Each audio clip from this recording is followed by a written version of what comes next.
This podcast is a proud member of the Unidentified Network.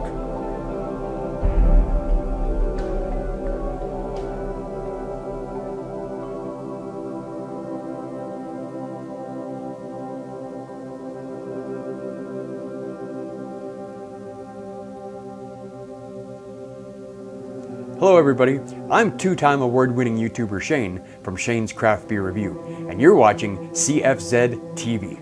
Let's check it out. There are places that you go and nothing seems to make much sense. In my experience, and on my side of the fence, there are people who encounter things. Hi, I'm Dave Scott at the Center for Fortean Zoology in Canada. Chief head cook, chief bottle washer, whatever you want to call me. This week we're going to go to the west coast of Canada, to Vancouver Island, and do a quick study on the Thetis Lake monster. It's a very quick, since I just got a copy of the newspaper clipping today, and so I could finish this off, because I had heard, and the thing that delayed me was, I had heard that the boys' names were actually released. They were not. They're not in the newspaper. So anybody saying it was so-and-so and so-and-so were either lucky and found something or made them up. So there's a lot of mythology around this sighting. A lot of exaggeration on YouTube videos, make it look far darker than it was, which is par for the course. Anyways, on August 27, 1972, two young men, teenagers, had gone up to Thetis Lake. Now, I don't know if they rode up on bikes or drove up and just got their license, and they were going fishing or just hanging out. And they said they saw a 5 foot tall, no, not 5 foot tall, 5 foot tall creature that looked a lot like Gill Man from the Creature of the Black Lagoon come out of the water and start chasing them. One of the boys claimed to have been scratched by it, which got the RCMP's attention. If you're not Canadian, RCMP is, I know a lot of people think of them as federal police, but in Western provinces, they are also the local police. So you get in trouble, you get in trouble. Anyways, these two boys went back and reported it. 2 days later, two men on the opposite side of the lake reported seeing this creature pop his head out of the water, look around, and then go back under the water. Let's see where this all leads to. 2 weeks after this investigation started, a man came forward and said his Tigo lizard had escaped. Now, a Tigo lizard will grow up to 4 feet long. It's from Venezuela. Really nice looking lizard, by the way, but it's big. It's a fair size. And he thinks that's what it was. The RCMP did not. They think it was something else that the boys saw.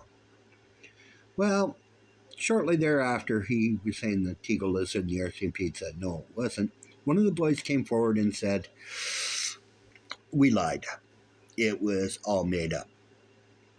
We just wanted some attention." Well, actually, his buddy wanted the attention and dragged him into it. That was his story anyways. So I was watching some videos on YouTube saying that there was many more reports of this creature, and there is not. I scoured. I am actually 2 days behind on this video because of that. But you got to check things out, right? I try to do the best I can.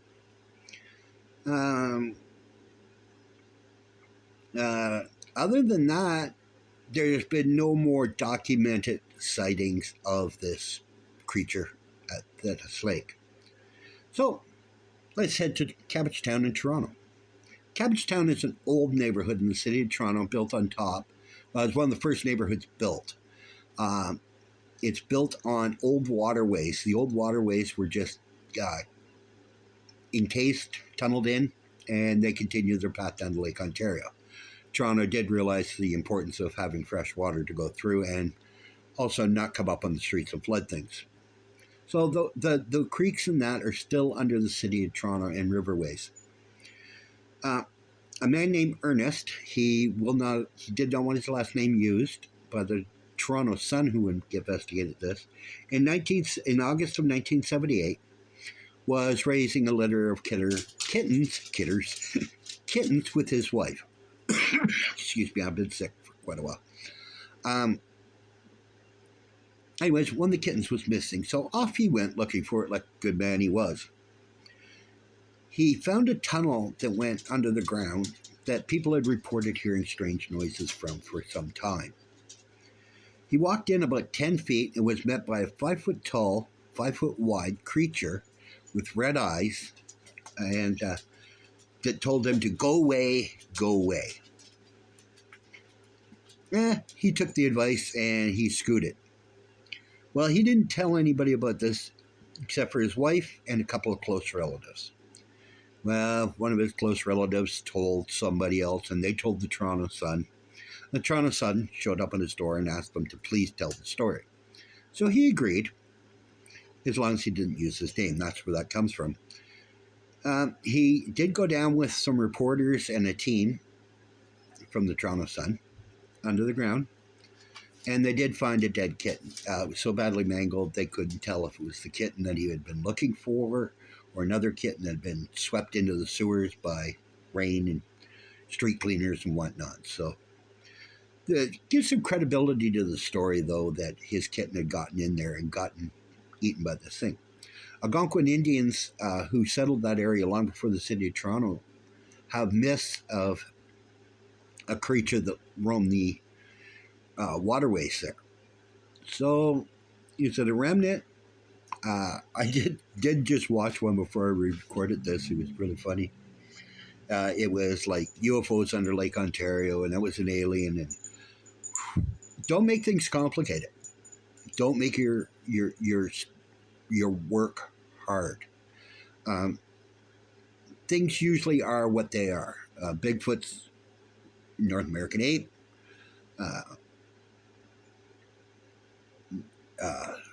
Champ, Nessie.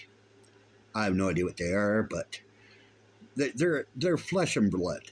I don't buy into portals and aliens. Or Bigfoot's an alien, and I just don't buy into all this. They're making it unnecessarily complicated and muddying the waters for real research. It's also why a lot of scientists think we're all kooks, because it came down on a UFO. Now, I did discuss with a friend of mine, Craig Woolheater, from the Texas Bigfoot Research Center, on sightings of UFOs and Bigfoot. I actually messaged him one night and I said, "What is this?" You know, he knows I'm pretty much a straight up guy, and he goes, "It's bull." And I came to the conclusion that if I was a Bigfoot living in the woods, my feet aren't that big, but if I was a Bigfoot living in the woods and I saw a UFO fly over me, I'd be running through the woods too, because I don't imagine they were too happy to see it either. Anyways, short show this week. I need you to watch it all the way to the end, because we need the time, especially when I'm doing these short ones. If you have any stories for me, hit me up on Messenger. If you want to donate to the CFZ, you can donate at cfz.co.uk / I can't remember the /, but you'll see the Patreon link.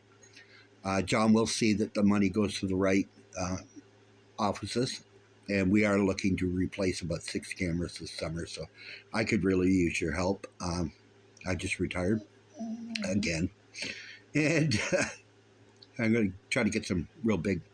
I'm looking at my notes here. I got nothing else, so I will see you next week. Don't be late.